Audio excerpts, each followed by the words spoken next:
This is my interview with Kendall Ray Edwards, aka a walking testimony. He is walking across the four corners of America for mental health awareness and recovery. Kendall came through Humboldt County, where we were able to discuss a little about his journey and his thoughts on employment.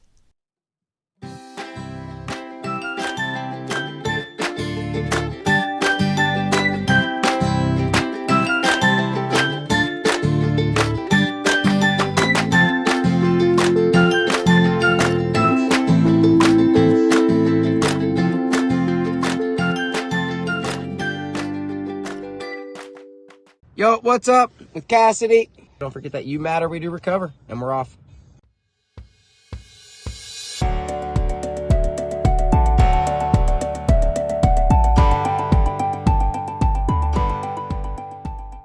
So, yeah, well, I wanted to walk across America, and it was a dream of mine to walk across America. And when I originally wanted to walk, even before I changed my life, I said, you know, as long as I can get out there and leave with at least $2,000 in my pocket, I'll be good. You know, because I know that there will probably be a little bit of support along the way or whatever.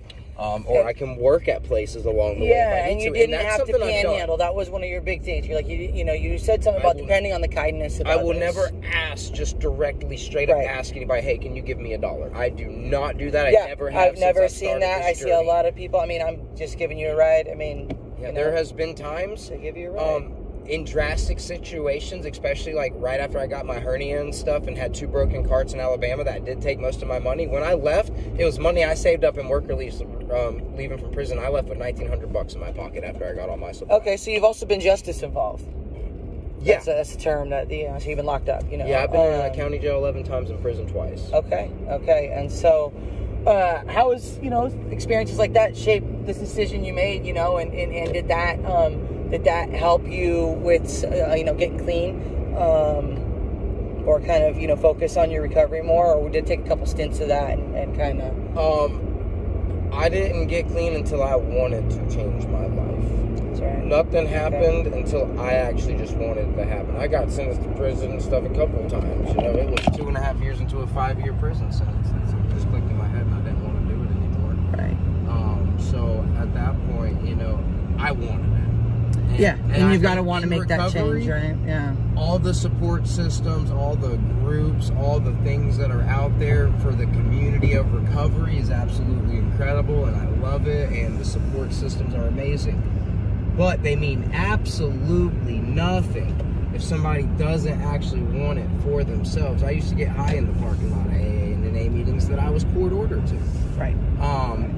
So it was... I've heard stories like that from friends, too, or gone with them, And it's real. A lot of people that are court ordered, especially in a huge city where I'm from, most of those places, at least half of the people are getting papers signed.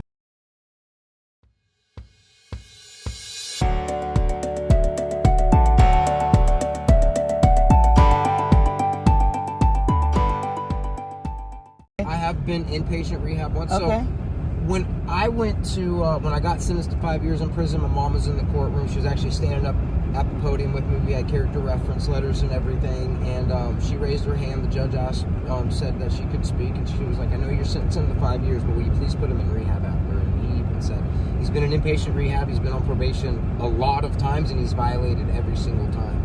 He's got a good support system and all of that. This man will not get right unless he wants to get right. And that didn't really, at that point, I'm like, yes, I'm not doing extra time. But in reality, you think that could have been beneficial? In 2.5 years later, when it clicked in my head to change my life, right. I remembered what my judge said, and I appreciated my judge telling me that, sentencing me to 5 years more than anything. Something I've learned on this journey is there's a difference between wanting to get clean and the idea of wanting to get clean. And the idea of wanting to get clean is liking everything that comes with it, the restored relationships, getting the jobs, not being shamed in the eyes of society and right, different stigma, things that come with absolutely, it. Like man. That. But you're not ready to give up the substance because you still like to get to that feeling.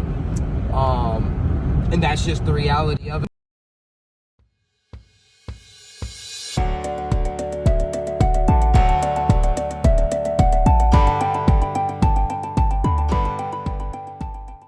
wrap it up, just going back to, with the treatment and jobs, like, what are just your feelings, like, of having a component of folk, while folks are in treatment, working on different employment stuff, whether it's skill building, soft skills, learning how to job search, building a resume, knowing there may be an employment gap, right, if they were in, justice involved. What are just your feelings on that being involved? And knowing, right, everybody's unique and at different stages. Absolutely. So when it comes to, employment, I will say, especially as for people that have been justice involved, there's going to be jobs that you just can't go and get.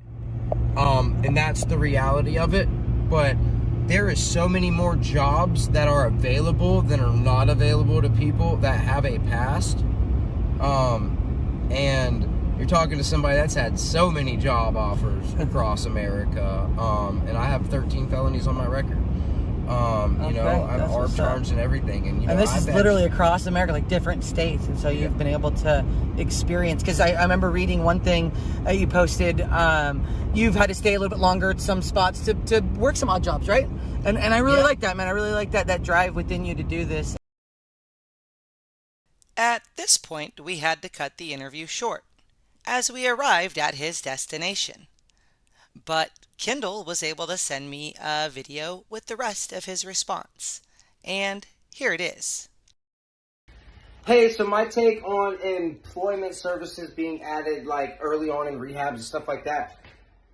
For people that have dealt with addiction or just in any type of lifestyle in general that do not have the skill set or do not know maybe how to do a resume or how to look for a job or things like that, or even know what jobs they might be eligible for, it is always beneficial in any case whatsoever to have any of that type of knowledge to be able to pass on or to teach or for them to be able to learn.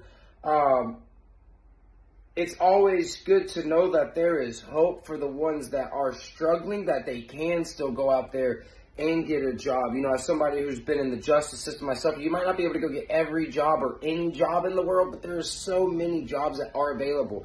So I think for somebody in a program that might get discouraged about what's going to happen once they get out of the program and stuff like that, very, very, very important.